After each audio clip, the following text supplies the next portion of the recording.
Bonsoir, que notre Seigneur Jésus de Nazareth vous bénisse et vous communique sa paix sur une abondance en cette belle journée du 28 septembre 2021 et qu'il vous donne vraiment cette grâce des chrétiens qui se sanctifient, qui se préparent adéquatement pour le retour du Seigneur. Oui, c'est important de le mentionner parce qu'il y a beaucoup de chrétiens qui sont endormis, se disent que, bon, Jésus-Christ reviendra un jour, mais qu'on ne sait pas trop, donc on tente de s'amuser, mais non. Ce n'est pas le temps de s'amuser, le temps vraiment de chercher le Seigneur, de mettre sa vie en règle et vraiment de faire le ménage dans sa vie spirituelle. Aujourd'hui, nous allons parler de la lâcheté, la timidité, la peur, qui sont des cousines et qui peuvent nous empêcher d'accomplir notre destinée, c'est-à-dire de faire ce que tu attends de nous. Si vous regardez bien vos vies, vous allez voir que par le passé, vous avez été timide, vous avez eu peur dans une situation précise, vous avez été lâche à un moment de notre vie. Et ceci, ce n'est pas un problème, Seigneur. Ce que Dieu veut de nous, pardon, excusez-moi, je me vois un peu rock parce que je pense que j'ai un petit chat dans la gorge, je suis désolée. Donc, je disais ceci, euh, nous sommes contre le porte Dieu de notre miroir. Parce que nous la lisons, nous voyons des choses qui sont en nous, dans nos vies, qui sont appelées à quitter, qui doivent être changées. Et ce n'est pas tant ce qui est là qu'un problème, mais c'est notre attitude face à cela, notre disposition de cœur face à ce qui doit être enlevé ou travaillé. Et Dieu m'a montré dans ma propre vie la question de timidité et de lâcheté. Et c'est pourquoi je suis de là-dessus, justement, pour nous encourager, nous tous dans cet état vraiment à sortir de là. Parce qu'en étant dans la peur, dans la timidité, dans la lâcheté, nous n'aurons rien du Seigneur. Nous n'allons pas conquérir les territoires qu'il a pour nous. Nous ne pouvons pas prendre possession des promesses qu'il a pour nous. Nous devons savoir que oui, Dieu est avec nous. Il est en nous, il travaille beaucoup. Mais des choses dans vie, des actions concrètes parfois posées. Et c'est nous qui allons le faire pour que le Saint-Esprit puisse agir. Tant qu'on va rester dans la timidité, dans la peur, on ne veut pas faire ces choses, rien ne se passera dans nos vies. Donc c'est important de comprendre cela et de prier afin de recevoir le Seigneur vraiment cette grâce d'esprit de sagesse, de force, d'amour qu'il a donné dans sa parole pour pouvoir agir et pour des actions concrètes au temps donné pour ce que tu attends de nous. C'est très très important. Parfois on se dit qu'en enfant de Dieu, on va juste croiser les bras à la maison, prier, prier, et Dieu a toute place. Non, ce n'est pas vrai. Oui, c'est vrai que Dieu agit. Oui, Dieu fait de grands miracles. Mais il y a aussi des situations données dans lesquelles nous devons nous lever, soit donner une parole, pour une parole de vérité, soit émettre une opinion claire et prendre position, soit poser un acte concret tout simplement, une action qui nous conduit vers notre liberté, vers notre délivrance. Donc voilà, ils ont mis dans la parole un petit passage dans 2 Timothée, chapitre 1, verset 6 à 8, ça dit ceci. C'est pourquoi je t'exhorte de ranimer le don de Dieu que tu as reçu par l'imposition de mes mains. Car ce n'est pas un esprit de timidité que Dieu nous a donné, mais un esprit de force, d'amour et de sagesse. N'aie donc point honte du témoignage à rendre à notre Seigneur, ni de moi son prisonnier, mais souffre avec moi pour l'évangile par la puissance de Dieu. Amen. Donc je m'arrête là. Mais vous continuez chez vous à la maison, c'est très intéressant. Donc ici, on met que notre frère Timothée est exhorté par l'apôtre Paul justement à rayonner le don qu'il a reçu par des mains de Paul. Ce don, c'est quoi? C'est rien d'autre que le Saint-Esprit justement. Et il dit donc de cela, de rayonner ce don-là. Et il exhorte, il lui rappelle que ce n'est pas un esprit de timide que tu as reçu, mais un esprit d'amour, de force et de sagesse. Amen. Et il l'exhorte à ne pas avoir honte de l'évangile de Christ, à rendre témoignage du Seigneur, ou bien de Paul, et aussi à souffrir pour l'évangile du Christ. Vous me comprenez par ces paroles que, en fait, Timothée était un enfant de pendant la foi, et on voyait bien qu'étant très jeune, quoiqu'il était très instruit, il était justement rempli de son de Dieu, il était sur le point d'enseigner, de prêcher la parole, et Paul va en lui remonter la crainte, la peur, la timidité, et donc lui rappeler justement donc, de ne pas avoir peur, de ne pas être timide parce que Dieu lui a donné un esprit de sagesse, d'amour et de force. Nous aussi c'est pareil, Dieu a donné à tous les enfants de Dieu un esprit d'amour, de force et de sagesse pour pouvoir parler lorsqu'il faut parler avec respect, avec douceur, mais avec audace, pouvoir prêcher la parole de Dieu, pouvoir annoncer l'évangile avec hardiesse et assurance, pouvoir aussi témoigner justement de qui est Christ pour tout ce qu'il y a dans nos vies et vous faites bien d'autres choses dans nos vies de tous les jours. Et nous devons savoir que la timidité, la crainte, pour moi la timidité, la peur, la lâcheté, sont trois cousines, elles marchent toujours ensemble, sont des choses qui viennent de l'ennemi, bien sûr, pour nous empêcher d'accomplir ce que Dieu a pour nous, pour nous empêcher d'aller conquérir et de posséder ce que le Seigneur Jésus a pour nous. Et dans ma propre vie, j'ai vu des choses pour lesquelles j'ai été timide ou lâche qui ont avorté parce que je n'ai fait de pas ou pour cette action que j'aurais dû à un moment donné et j'ai regretté amèrement. Je sais que ce n'est pas facile. Lorsqu'on a grandi dans un environnement, on était peut-être soit abusé, soit on était longtemps dominé ou maltraité, ou même dans les façons, sous des femmes qui sont mariées, qui ont été abusées physiquement, ou même verbalement, et qui se sentent vulnérables, elles ont de la difficulté à prendre leur place, à dire ce qu'il faut quand il faut, la protection qu'il faut, parce qu'elles ont peur parfois de leur conjoint, elles ont peur de ce que vont dire les gens, de ce qu'on pense les gens, elles ont peur de tellement de choses.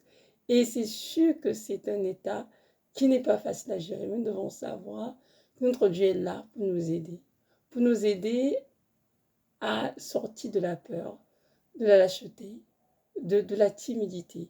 Parce que ces choses de Dieu, mais de l'ennemi, pour nous empêcher justement comment dirais-je, d'accomplir ce que j'attends de nous sur cette terre. Nous voyons la parole que nous avons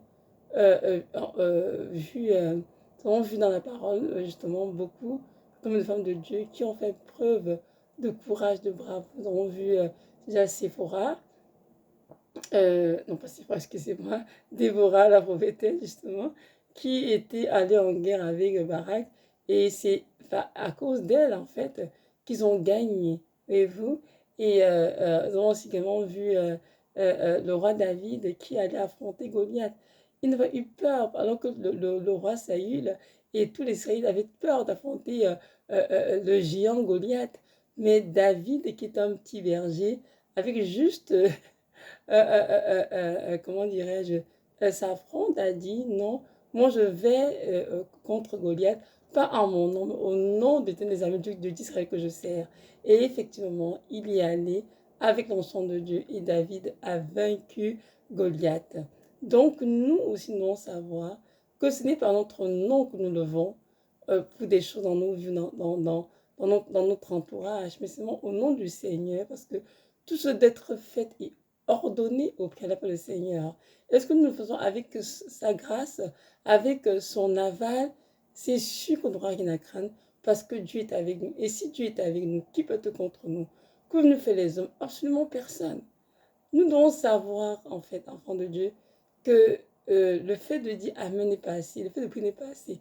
Parfois, les gens nous donner nous-mêmes et prendre position, soit en disant une parole, soit en faisant une action concrète, soit en refutant quelque chose aussi, une opinion, de dire non, je ne crois pas, je crois plutôt, et tenir fermement, peu importe ce que ça pourra donner comme conséquence, que ce soit la persécution, que ce soit le rejet, la maltraitance, peu importe, nous devons tenir et prendre position sur cette chose-là et continuer de la proclamer jusqu'à ce que les personnes avec qui nous sommes en contestation puissent comprendre de qu'il est vraiment question.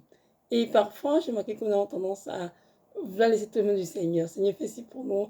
Et on fera que je en dormant, toi, c'est réglé. Non. Il y a parfois, nous devons nous lever et faire ce que Dieu attend de nous. Dans la Bible, nous voyons aussi l'histoire de Simon-Pierre. Lorsque Pierre était avec le Seigneur, Jésus a dit au Seigneur qu'il était prêt à mourir avec le Seigneur. Le Seigneur lui a dit, Pierre, avant que le cornet chanté 3 fois ce nuit, tu m'auras régné. Effectivement, lorsqu'on arrêtait le Seigneur et que les gens rencontrent Pierre, il dit, mais toi, tu es avec cet homme, le roi des Juifs. Pierre a dit non, il a régné le Seigneur 3 fois. Pourquoi? Parce qu'il avait peur. Il avait peur qu'on le maltraite ou bien qu'on le tue. Alors il a dit que non, il ne connaissait le Seigneur. Et lorsqu'il s'est souvenu que Dieu lui avait dit auparavant, Jésus-Christ, qu'il allait régner 3 fois avant qu'on ait chanté, il a pleuré amèrement. vraiment. Pardon, excusez-moi, mais lorsque Pierre, dans le livre des Actes, a reçu non son Saint-Esprit, a reçu le Saint-Esprit de Dieu, il était un homme différent. Il pouvait annoncer l'évangile de Christ avec hardiesse, avec assurance. Ils ont dit que ce que Pierre prêchait, beaucoup ont été convertis. Au point qu'il était arrêté avec Jean, ils ont été flagellés par les pharisiens. Et Pierre a dit qu'ils n'ont pas souhaité, vont continuer de prêcher au nom de Jésus-Christ.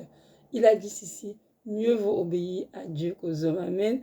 Parce qu'avec l'onction de Dieu, Pierre avait réussi à vaincre la peur et comme de témoigner du Seigneur en public sans aucune crainte.